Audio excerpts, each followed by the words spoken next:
What's up, guys? Welcome back to yet another riveting episode here on the Avion Awesome channel. Today I'm going to be talking about my camera gear. So obviously, the longer that I'm out here, the more opportunities I afford myself to take, some pretty amazing photographs.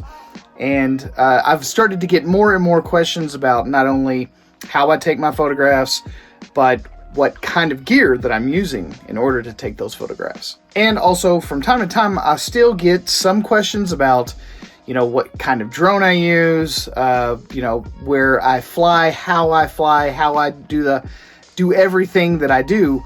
And I can see why, because obviously with the more opportunities that I have, the more chances that I get to do stuff with my camera gear. So that means I'm also getting a lot of practice, and a lot of times it's not so much what you shoot with, but it's when and how you shoot with what you have. Okay, so first of all, let me explain. I've got a lot of cameras. I've been a photographer for as long as I can remember, and I've been doing it full-time for a decade plus. And I used to have a photography YouTube channel. I mean, I guess technically I still do. I just don't ever post anything on there.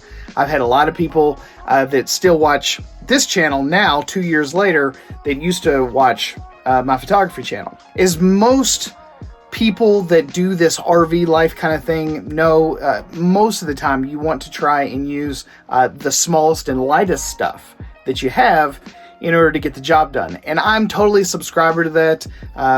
Mainly because when I did a lot of ultralight backpacking, it was always a matter of, I want to get the best image quality possible, but I don't want to have to carry around a whole lot of heavy gear in order to get that done. But like I said, I have roughly 5 different cameras, and I have one for roughly every scenario that I could think of in my head that I would probably be doing. So let me start off with my main camera, and that is my Fujifilm X-T2.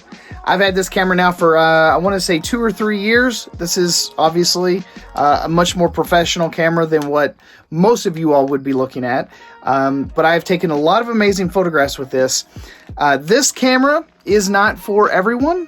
This is for someone that genuinely enjoys the creative process. I would highly advise against anyone that's not really into photography spending the kind of money that I've spent on my Fujifilm kit.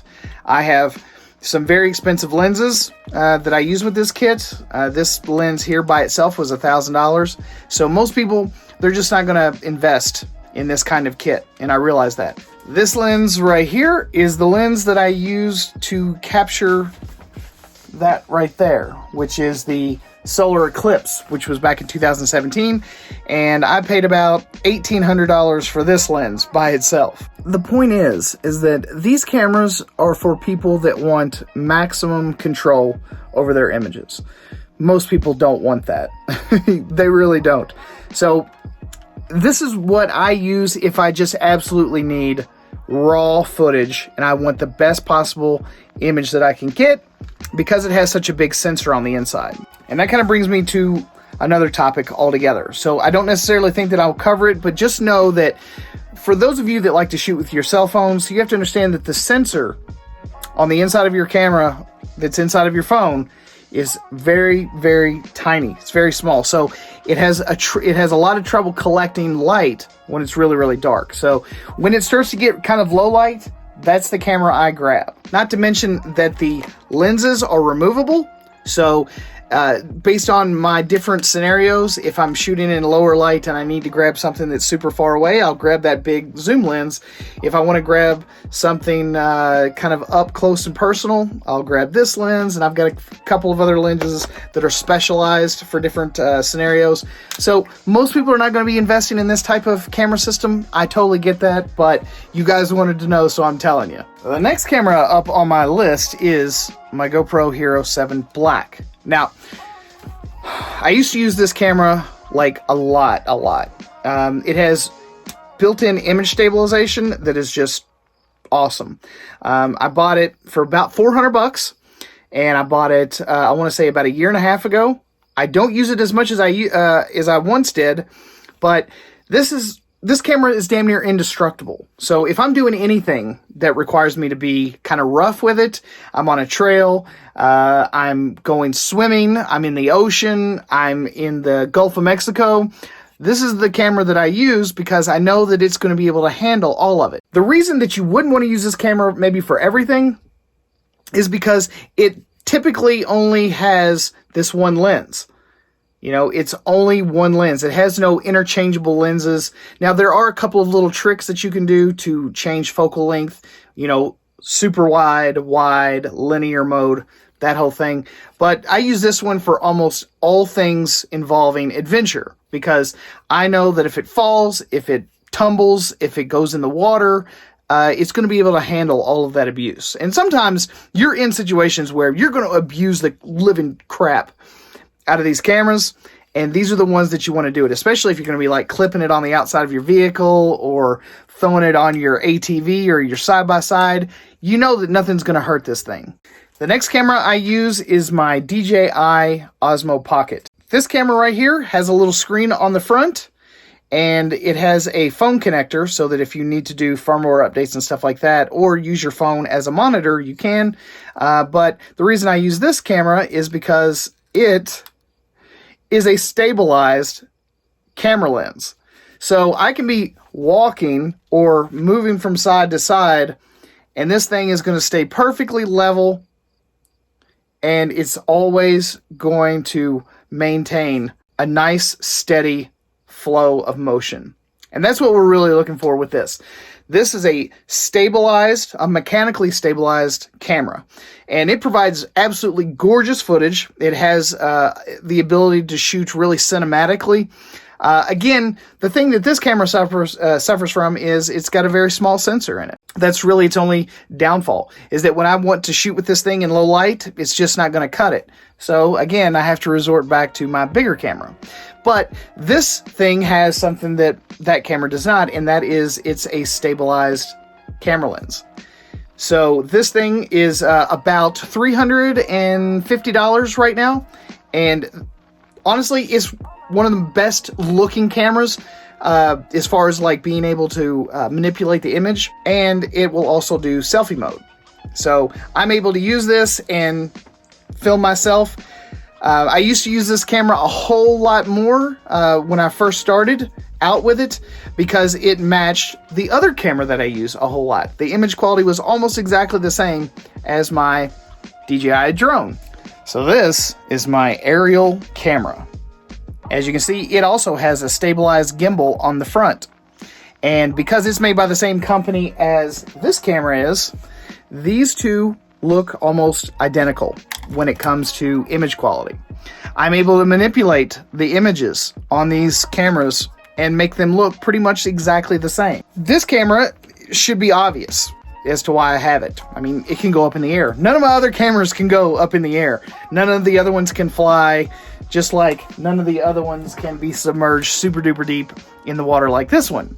So each one has a different purpose.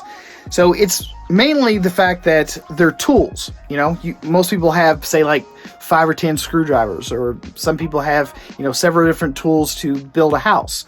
Well, that's all these are. These are just tools to get different shots and to accomplish different goals. But yes, this one also has a stabilized gimbal on the front, and obviously, like I said, it can go in the air, and it can get shots of stuff that are, you know, a whole lot further away than I could ever maybe travel. If there's like an area that I'm not allowed to hike, or I'm not allowed to drive my truck, I can just send this thing up in the air and go get the footage that I wanted to get without having to do anything potentially illegal. Now, the last camera that I use is the one that I'm using right now, and that is my iPhone 11 Pro Max. There's a famous quote by a photographer named Chase Jarvis, and he said that the best camera you have is the one that you have with you. As far as the camera that I have with me almost 100% of the time, it's my phone. No matter where I go, no matter what I'm doing, there's a really, really good chance I'm going to have my phone with me. Also, everyone expects to see a person with a phone. So a lot of times it's very inobtrusive, and most people have zero problems when you're walking around filming with your phone, as opposed to something like this. People tend to take a little bit more notice. It's much easier for me to get some more incognito shots when I'm using my phone, as opposed to this, or even the GoPro. When I've got it, you know, kind of held out of this rig, it is a little weird because it's not the same. People just aren't used to seeing you walk around like this. So it's just different. So it draws attention.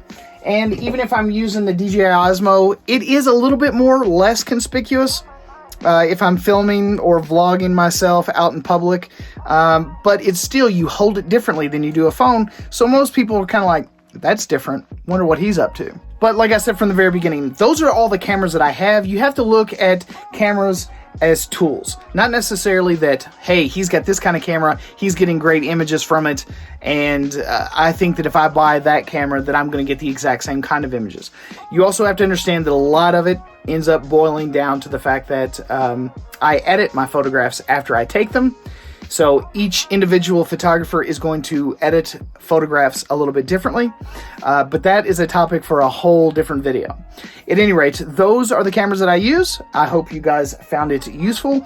If you all are interested in picking any of the cameras up that I have listed here, I'm going to leave links to all of them down in the comments or the description down below. If you happen to click on any of them, it helps support the channel, helps to continue my journey, and helps to put food in my belly, and Dunkin's for that matter. So a big thank you if any of you guys decide to pick one of those up and use my links. Totally appreciate it. At any rate, guys, thanks again so much for watching yet another riveting episode here on the Avion Awesome channel. I'm your host, Mark Puckett, and I'll see you guys again on the next one.